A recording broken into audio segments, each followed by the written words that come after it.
Hi, it's Fidget for Fitness. I am going to attempt to make blueberry waffles tonight, and I'm just kind of creating this recipe as I go. I made a great cranberry walnut bread the other day, so I'm just kind of following that recipe because that recipe rose and came out pretty good, and obviously I'm just going to substitute the waffle ingredients and we'll see how we do. So I have a half a cup of almond flour and a half a cup of coconut flour here. I'm going to add 2 packages of Splenda. I don't have the regular individual packages. These are like fortified with fiber. So I'm just going to add that. I'm going to add baking soda and baking powder. I'm going to add, let's see, 1 teaspoon of each.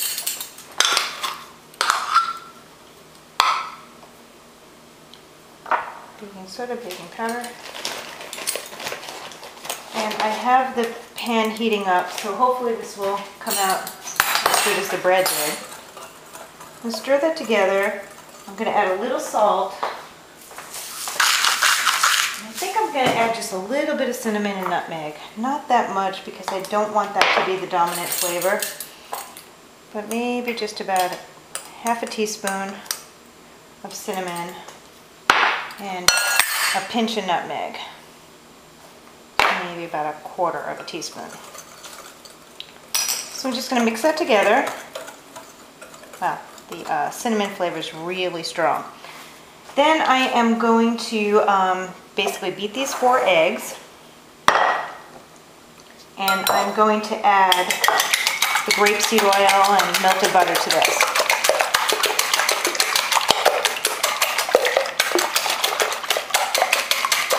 I want that pretty well blended. Then I'm going to add 1 tablespoon of grapeseed oil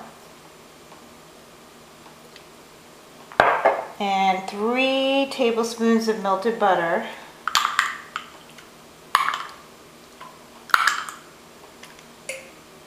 And then I'm going to add a half a cup of low-fat, buttermilk, not low-fat, buttermilk, which I'm going to shake up.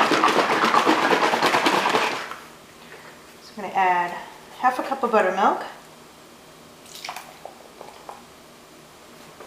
To that, I'm going to add a half a cup of heavy cream. So I have a total of a cup there. And I'm going to pour that in. Add a little bit of vanilla, a tablespoon, and it might be a little too much vanilla, but vanilla will give it a little bit of a sweet flavor. I don't even know how much vanilla I used last time. Okay, so now we're just going to pour the wet ingredients into the dry.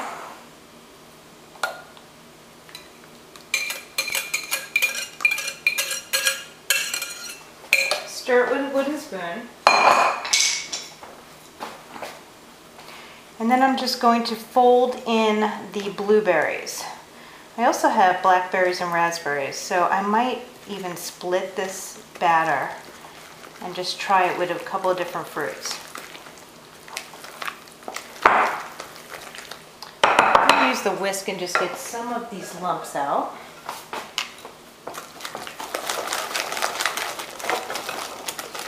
I want it to be a pretty smooth batter.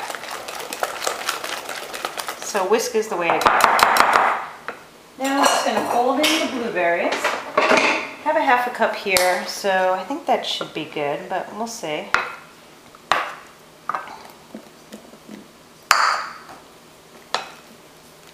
I put in a little bit more.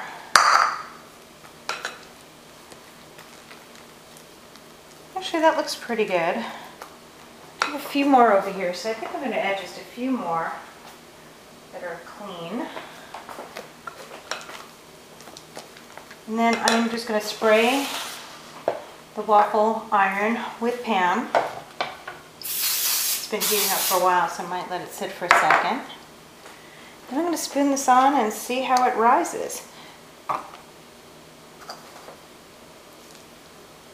So it's really a thick flour batter, so see if we can get it in there and spread pretty quickly, because it's not a thin batter that just floats around. So we'll try that, see how we do. That might be too much.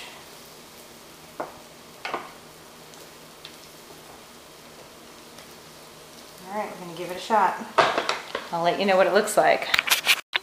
So the first waffle just came out and it stuck to the pan a little bit. So I just added another half a teaspoon of melted butter and about 2 tablespoons of whipping cream. Just heavy cream, just to see if I can make the batter a little bit lighter. I'm going to spray this pan just a little bit better. I'm going to try this again.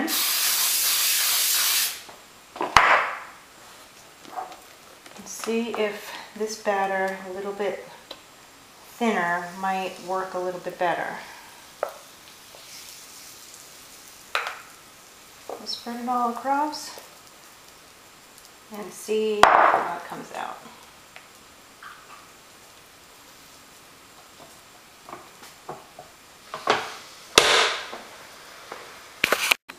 So this is a waffle, still steaming and fresh out of the waffle iron.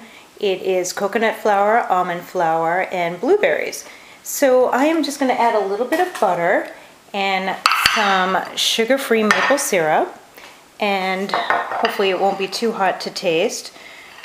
But I tasted the other one and it tasted perfectly fine. So I just wanted this batter to be a little bit thinner. So what I did was just add, like I mentioned, 2 tablespoons more of heavy cream, and I added another tablespoon of melted butter. So I'm just going to actually butter half of this and put the maple syrup on half of it.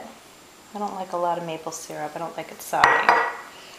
So that's what it looks like, and take a bite and see how we do.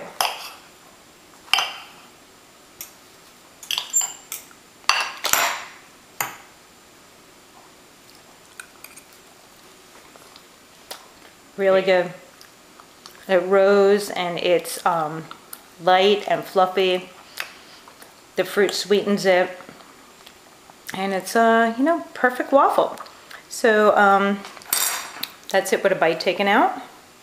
See if I can lift it up and show you the other side without breaking it. It's a beautiful, perfect waffle. So I hope you try this recipe and enjoy.